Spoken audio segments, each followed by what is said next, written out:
Critical Fall Height, CFH. Hello everyone, J-Dub here. Last month, I started a new vlog series on playground shock pads. I also spoke about testing requirements, critical fall heights, and fall zones that must be acknowledged when estimating and installing synthetic turf playgrounds. Today, I'll briefly discuss fall height and CFH, critical fall height.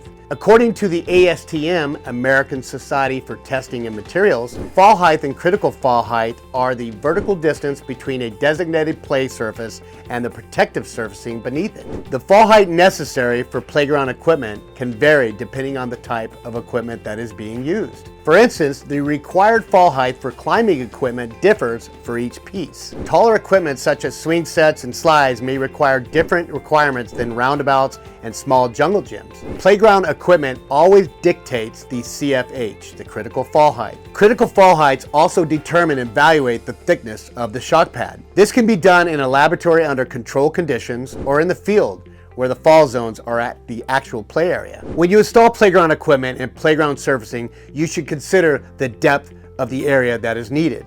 Typically, the thickness of the protective surfacing will match the equipment's CFH, the critical fall height. It is crucial to note that different play equipment has different fall heights, which may change the thickness of the safety surface.